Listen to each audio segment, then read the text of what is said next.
அடுத்ததா 2025ற்கான எந்த ராசிக்கான டாரட் கைடன்ஸ் நம்ம பார்க்க போறோம்னா கன்னி ராசி தான். கன்னி ராசின்னு சொல்லும் பொழுதே அவங்க ராசி கட்டத்தில் 6வது இடத்துல தான் வராங்க, அதாவது மறைவு ஸ்தானத்தில் தான் வராங்க. ஸோ போன வருடம் பார்க்கும் பொழுது கொஞ்சம் அப் அண்ட் டவுன் ரொம்ப அதிகமாகவே இருந்திருக்கும். பலரை நம்பி ஏமாந்துருக்கலாம், பண ரீதியாகவும் அல்லது தொழில் ரீதியாகவும் ஆர் உறவு ரீதியாகவும். இந்த ஏதோ ஒரு விஷயம் கண்டிப்பாக உங்களுக்கு ஒரு ஏமாற்றத்தை கொடுத்துருக்கும். பெரிய அளவுக்கு உடல் உபாதைகள் வந்துடலன்னா கூட அப்பப்போ அந்த சீசனுக்கு ஏற்றாற்போல் கொஞ்சம் உங்களுக்கு உடம்பும் பிரச்சனை பண்ணி தான் இருக்கும். ஸோ இந்த வருடம் எந்த மாதிரி ஒரு ரீடிங் வருது அப்படின்னு நம்ம பார்க்கலாம். ஸோ போன வருஷம் ரொம்ப கஷ்டப்பட்டவங்களா இந்த வருடம் கண்டிப்பாக ஒரு பேசிக்கான ஒரு ரீடிங் பார்க்கும்பொழுது இந்த வருடம் செவ்வாயோட ஆதிக்கத்தில் வரத்தால் ஓரளவுக்கு சமாளிக்கக்கூடிய பிரச்சனைகளை நீங்கள் ஃபேஸ் பண்ணிடுவீங்க. ஸோ ரொம்ப பிரச்சனைகள் வராது. பட் என்ன ஒரு ரெமெடி அந்த மாதிரி சொல்லலான்னா, உங்கள்கிட்ட ஏதோ ஒரு ஐடியாஸ் இருக்குது, நீங்கள் நிறைய ஓவர் ஷேரிங் பண்ணுறீங்க ஆர் இமோஷ்னலாக நீங்கள் மற்றவங்க கிட்ட டிபெண்ட்டாக இருக்கீங்க இப்படின்னும் பொழுது கொஞ்சம் அதெல்லாம் கண்ட்ரோல் பண்ணிக்கிட்டிங்கன்னா கண்டிப்பாக உங்களுடைய கோல்ஸ் அண்ட் உங்களுடைய இதுக்கப்புறமா எடுக்க போகிற புது புது நிகழ்வுகளுக்கெல்லாம் கண்டிப்பாக ஒரு பெரிய ரிசல்ட் கிடைக்கும். ஓவர் ஷேரிங் பண்ணுறதையோ மற்றவங்கக்கிட்ட உங்களுடைய ஐடியாஸை ஷேர் பண்ணுறதையோ கொஞ்சம் கண்ட்ரோல் பண்ணிக்கோங்க. மற்றபடி இந்த வருடம் கொஞ்சம் நம்ம போன வருடத்தை காட்டிலும் கொஞ்சம் நல்ல வருடமாக இருக்கணும், அமையும்ன்று நான் வாழ்த்துறேன். ஸோ ரீடிங் பொறுத்த வரைக்கும் நம்மளுக்கு என்ன மாதிரி கார்டு வருது அப்படின்னு நம்ம பார்த்தோன்னா, இது பேசிக்காக நம்ம 3 கார்டு ரீடிங் தான் பார்க்குறோம்.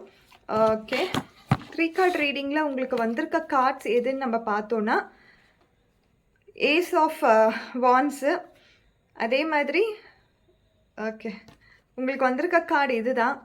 ஸோ கார்டு பார்க்கும் போதே உங்களுக்கு தெரியும், ஏஸ் ஆஃப் வான்ஸ் நம்மளுக்கு என்ன சிக்னிஃபை பண்ணுதுன்னா, உங்களுடைய தாட்ஸ் அண்ட் திங்கிங்கை கொஞ்சம் உங்களுக்குள்ளேயே வச்சுக்கோங்க. இந்த யூனிவர்ஸ் உங்களுக்கு பிளஸ்ஸிங் கொடுக்க காத்துட்ருக்கு. உங்களுக்கு நல்ல அபண்டன்ஸான தாட்ஸ் வரும், ஒரு ப்ரொடக்டிவான தாட்ஸ் வரும். அதே மாதிரி போன வருஷம் எல்லாம் ஒரு மைண்ட் அப் அண்ட் டவுனில் இருக்குது, பல சிந்தனைகள் நெகட்டிவாக தான் இருந்துச்சு அப்படின்னு நீங்கள் நினச்சிங்கன்னா, இந்த யூனிவர்ஸ் கொடுக்குற அந்த மெசேஜ் பொறுத்த வரைக்கும், அந்த கார்டு பொறுத்த வரைக்கும், நீங்கள் இந்த வருடம் கண்டிப்பாக உங்களுடைய தாட்டை பாசிட்டிவாக வச்சுட்டு இந்த யூனிவர்ஸ் கொடுக்குற கைடன்ஸ் மூலிமா நீங்கள் செயல்பட்டீங்கன்னா கண்டிப்பாக உங்களுக்கு இமோஷ்னல் பேலன்ஸ் கிடைக்கும். முதலாவது விஷயமா இமோஷ்னல் பேலன்ஸ் கிடைக்கும். இமோஷ்னலாக நீங்கள் ரொம்ப ஹாப்பியாக இருக்கிறதுக்கான நிகழ்வுகள்லாம் நடக்கும். அதே மாதிரி நீங்கள் போட்டிருந்த எஃபர்ட், நீங்கள் ஏதோ ஒரு விஷயத்துக்காக காத்துட்ருக்கீங்க, நீங்கள் நிறைய விஷயம் அதாவது சூஸ் பண்ணி அதுக்காக நீங்கள் உழைச்சிட்ருக்கீங்க, ஆனால் ரிசல்ட் எதுவுமே கிடைக்கல. ரிசல்ட் இது வரைக்குமே நான் என் லைஃப்பில் பார்க்கவே இல்லை, என்னோடய எஃபர்ட்டை நான் போட்டுகிட்டே இருக்கேன், நான் வெயிட் பண்ணிகிட்ருக்கேன் ஒரு சக்ஸஸ்க்காக, இனிமேலும் நான் எவ்வளோ நாள் தான் வெயிட் பண்ணுறது, இப்படிலாம் நீங்கள் நினச்சிட்டே இருந்தீங்கன்னா உங்கள் வேலை விஷயத்துலையா இருக்கட்டும், உங்கள் படிப்பு விஷயத்துலையா இருக்கட்டும், ஆர் உங்கள் ரிலேஷன்ஷிப்பில் நீங்கள் தான் எஃபர்ட் போட்டுகிட்டே இருக்கீங்க, அதுக்கான ரிசல்ட்டே எனக்கு கிடைக்கல, என்னுடைய பார்ட்னர்கிட்டேருந்து எனக்கு நான் கொடுக்குற எஃபர்ட்டுக்கான ஒரு புரிதலே அவங்களுக்கு கிடைக்கல அப்படின்லாம் நினச்சிங்கன்னா கவலைப்படாதீங்க. நீங்கள் இவ்வளோ எஃபர்ட் போட்டு வச்சுருக்கீங்க ஏற்கனவே, நீங்கள் ஆல்ரெடி ஒரு பில்டிங்கான ஃபவுண்டேஷன் போட்டாச்சு அங்கே.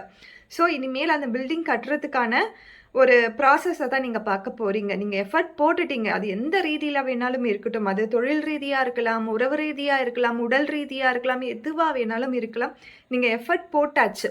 ஸோ இப்போ இந்த இருக்க தருணத்தில் நீங்கள் அதை அறுவடை செய்கிறதுக்காக நீங்கள் வெயிட் பண்ணிகிட்ருக்கீங்க. கண்டிப்பாக அந்த நிகழ்வு என்பது நடக்கும்.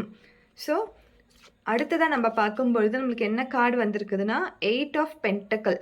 யாரெல்லாம் ஃபினான்ஷியலாக ரொம்ப ஒரு டவுனில் இருக்கீங்களோ, நீங்கள் ரொம்ப கஷ்டப்பட்டு ஃபினான்ஸை சேர்த்து வச்சு, ஆனால் அந்த சேர்த்து வச்ச பொருள் எதுவுமே உங்களுக்காக பிரயோஜனம் படலை, மற்றவங்களுக்காக தான் அது யூஸ் ஆகுது, நான் டப்ஸில் தான் இருக்கேன், கடன்லேருந்து வெளியில் வரவே இல்லை, நான் ரொம்ப எஃபர்ட் போட்டு ஒவ்வொரு காசும் சேர்த்து வைக்கிறேன், ஆனால் ஏதோ ஒரு ரீதியில் அது என்னை விட்டு போயிடுது, இப்படிலாம் உங்களுக்கு கவலைகள் இருந்திருந்தால் கண்டிப்பாக இந்த வருடம் இந்த மாதிரி ஒரு சுச்சுவேஷன்லேருந்து வெளியில் வரத்துக்கான இந்த ஆப்பர்ச்சுனிட்டியை கண்டிப்பாக இந்த கைடன்ஸ் ஆப்பர்ச்சுனிட்டி அண்ட் பிளஸ்ஸிங்கை இந்த யூனிவர்ஸ் கொடுக்கும். அதே மாதிரி உங்களுக்கான கிளியரன்ஸ் கார்டு நம்ம பார்க்கும்பொழுது 9 ஆஃப் கப்ஸ் தான் வந்திருக்கு. 9 ஆஃப் கப்ஸ்ன்னு சொல்லும்பொழுது நீங்கள் எல்லா பாசிபிலிட்டிஸோட இமோஷ்னலாக உங்களுடைய உறவுகள் கூட, உங்களுடைய சுற்றி இருக்க சூழல் கூட மணி எல்லா ரீதியிலுமே நீங்க ஒரு மாதிரி கனெக்டடா ரொம்ப வந்து ஃபுல்ஃபில்டா இருப்பீங்க. இந்த கார்டு பார்க்கும்போதே உங்களுக்கு தெரியும். இந்த பெர்சன் பார்த்தீங்கன்னா, ரொம்ப சஃபிஷியன்ட்டா ரொம்ப ரொம்ப லக்ஸரியா உட்கார்ந்துட்டு இருக்காங்க. ரொம்ப வந்து எமோஷனலா ஹேப்பியா உட்கார்ந்துட்டு இருக்காங்க. ஸோ இந்த மாதிரி சூழல்கள் உங்க வாழ்க்கையில் நிகழும். அதற்காக ஒண்ணே ஒண்ணு தான் நீங்க பண்ணணும். நீங்க பண்ண வேண்டியது என்னன்னா, உங்களுடைய தாட்ஸ் அண்ட் திங்கிங்க பாசிட்டிவா வச்சுக்கோங்க. யூனிவர்ஸ் குடுக்குற சைன கொஞ்சம் கேட்டு ஓவர் ஷேரிங் பண்றதோ, ஓவர் திங்கிங் பண்றதோ, ஓவரா வந்து அத பத்தியே யோசிக்கிறதோ, ஏதோ ஒரு விஷயம் சம்பவம் நடந்திருக்கும். அத பத்தியே நெனச்சுட்டே இருக்கிறதோ, அதுலருந்து வெளில வந்து ஹேப்பியா இருக்க கத்துக்கோங்க. இவ்ளோ எஃபோர்ட் நீங்க போட்டாச்சு. நீங்க போடாத எஃபோர்ட்டே கிடையாது. நீங்க பண்ணாத முயற்சியே கிடையாது. அதுக்கான ரிசல்ட் எதுவுமே எனக்கு கிடைக்கல இன்னைக்கு வரைக்கும் அப்படின்னு நெனச்சிருந்தீங்கன்னா, இந்த சூழல் உங்க வாழ்க்கையில கண்டிப்பா இந்த வருடம் வரும். இத நீங்க கண்டிப்பா நீங்க இத நம்புங்க. உங்க லைஃப் வந்து ஜஸ்ட் ஒரு டர்ன் மட்டும் கிடையாது. ஒரு அழகான டர்ன் உங்க லைஃப்ல நடக்கும். அது எமோஷனல் சைட்லயும் சரி, ஹெல்த் வைஸ்லயும் சரி, மனி வைஸ்லயும் சரி, ரிலேஷன்ஷிப்லயும் சரி. உங்களுக்கு என்ன இப்ப தேவையோ, உங்க லைஃப்க்கு என்ன மாதிரி ஒரு பாசிபிலிட்டி இருந்தா நீங்க சந்தோஷமா இருப்பீங்களோ, அது கண்டிப்பா நடக்கும். Thank you.